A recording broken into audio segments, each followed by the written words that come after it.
શ્યામની રે સીતારામની રે રાધે શ્યામની રે સીતારામની રે રાધે શ્યામની રે ધૂન લાગી રે હનુમાનની રે ધૂન લાગી રે હનુમાનની રે ધૂન લાગી રે ભગવાનની રે ધૂન લાગી રે ભગવાનની રે. બધા બોલો છો ને? એનો અવાજ નથી આવતો. બધા મનમાં બોલતા એવું લાગે છે, પણ મનમાં તો રોજ બોલીએ છીએ. આજે જરા જોરથી બોલવાનું છે, કારણ કે આજે મેદાનમાં બેઠા છીએ, ભગવાનના સુંદર મજાના મંડપમાં બેઠા છીએ, એટલે બધાનો જરા પ્રેમથી અને ભાવથી અવાજ આવે એવી રીતે જરા બોલવાનું છે. અને આ સુંદરકાંડનો પાઠ એ સિદ્ધિદાયક તો છે, પણ શુદ્ધિદાયક પણ છે. માણસને જીવનમાં શુદ્ધિ લાવી દે ને એવો આ સરસ મજાનો પાઠ છે. સીતાજીની શોધ કરવા માટે હનુમાનજી મહારાજ લંકામાં જાય છે. એ કથા ગાવા માટે બેઠા છે. સીતાજી ક્યાં બેઠા છે? તો કહે છે કે લંકામાં બેઠા છે. અને વચ્ચે 400 ગામનો દરિયો છે. આ બાજુથી હનુમાનજી મહારાજ. પેલા તો કોણ જાય એની એમ કહેવાય કે મુસીબત હતી કે 400 ગામનો દરિયો ઓળંગીને પેલે પાર કોણ જાય? આવડો મોટો દરિયો છે. પણ બધા પછી એમ કહેવાય કે પોતપોતાના બળને ભાખે છે, પણ છેલ્લે બધા એમ કીધું કે કોઈ જઈ શકશે નહીં. ત્યારે હનુમાનજી મહારાજને જગાડે છે. હનુમાનજી મહારાજ ધ્યાનમાં બેઠા હતા. કીધું કે પવન તનય પવન સમાન બુદ્ધ વિવેક વિજ્ઞાન નિધાન. હે હનુમાનજી મહારાજ જાગો, તમારું બળ કેવું છે?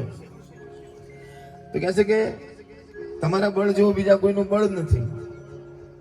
અને તમારો અવતાર જ કોના માટે થયો છે? તો કહે છે કે રામ કાંજ લગી તવ અવતારા. અને સુનત પર્વતાકાર. પછી હનુમાનજી મહારાજ પોતાનો વિશાળ દેહ ધારણ કરે છે અને હનુમાનજી મહારાજ ઉડે છે. તો હનુમાનજી મહારાજ આ કાર્ય કરવા માટે તૈયાર થયા છે. પણ જ્યારે સીતાજીને મળવા જાય છે ને, તો ઘણા બધા આશીર્વાદ પણ મળે છે ને ઘણા બધા વિઘ્નો પણ આવે છે.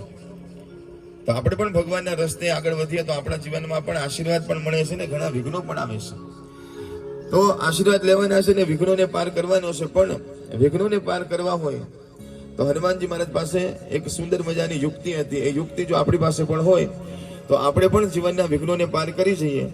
હનુમાનજી મહારાજ 400 ગામનો દરિયો ઓળંગીને પેલે પાર ગયા અને પાછા આવ્યા ત્યારે બધાએ પૂછ્યું કે હનુમાન દાદા, તમારી પાસે એવી કેવી શક્તિ હતી, તમારામાં એવી કેવી શક્તિ હતી કે આ કામ તમે કરી શક્યા, અમે કોઈ ના કરી શક્યા? ત્યારે હનુમાનજી મહારાજે કીધું કે મારામાં કોઈ શક્તિ નથી, પણ મારી પાસે એક શક્તિ હતી. સાંભળો છો ને બધા? હા, એ નથી બોલતા. કહે છે કે મારામાં કોઈ શક્તિ નહોતી, પણ મારી પાસે એક શક્તિ હતી, એના લીધે મેં આ દરિયો ઓળંગ્યો ને આ બધા કામ કર્યા. તો કે અમને પણ એ યુક્તિ બતાવો તો અમે પણ અમારા જીવનમાં આ સંસાર સાગર જ છે ને આપણા બધા માટે, તો કે અમે પણ સંસાર સાગરને સારી રીતે પાર કરી શકીએ. હનુમાનજી મહારાજ 400 ગામનો દરિયો ઓળંગ્યા, એની પાછળની મુદ્રી તમામ કામ સારી રીતે થશે. કરો તો દુઃખ કાહે કો હોય. તમે સુખમાં ભગવાનને ભૂલી જાઓ છો એટલા માટે દુઃખ ભગવાન આપે છે કે માટે દુઃખમાં પણ ભગવાનને યાદ પાડીને રામ નામ બોલજો રે. તાળી પાડીને રામ નામ બોલજો રે. હે તમે અંતરના, તમે ભીતરના, તમે ઘટડાના પડદાન ખોલજો રે. તાળી પાડીને રામ નામ બોલજો રે. તાળી પાડીને રામ નામ બોલજો રે. હા, કંઈક પુણ્ય કરો તો સાથે આવશે રે. કંઈક પુણ્ય કરો તો સાથે આવશે રે. હા, કંઈક પુણ્ય કરો તો સાથે આવશે રે.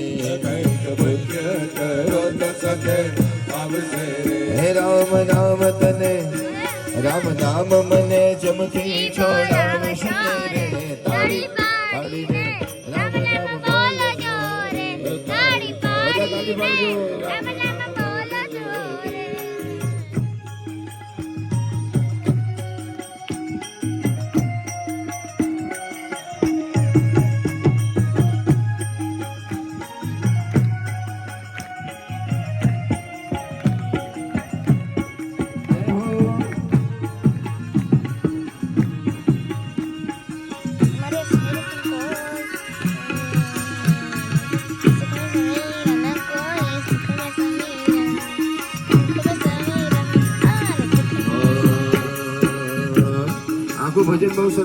આવશે પણ આપણે આખું ભજન નથી ગાવાનું. હવે જે પંક્તિ આવે છે બહુ ખતરનાક પંક્તિ છે. શું કહે છે? હાતાડી પાડતા રે શરમાય છે રે, તાડી પાડતા રે શરમાય છે, હાતાડી પાડતા ઘણા શરમાય છે રે, તાડી પાડતા ઘણા શરમાય છે.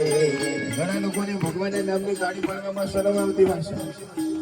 આપણે અહીંયા તો કોઈ એવા નથી બેઠા ને વીણાબેન કે જેને તાળી પાડવામાં શરમ આવતી હોય.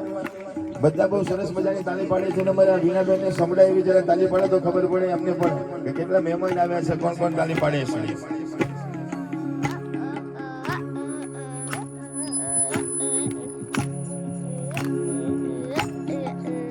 તાળી પાડતા જે શરમાય છે, તાળી પાડતા જે શરમાય.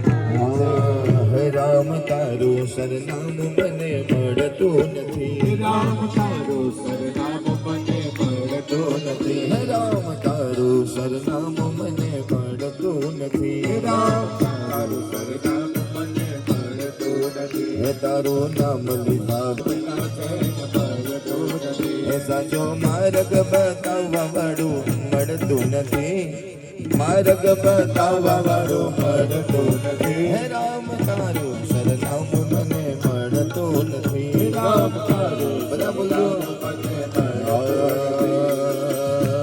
ભજન એક સીતારામનું કરીએ રે, ભજન એક સીતારામનું કરીએ રે, કે ભાવે ભવસાગર તર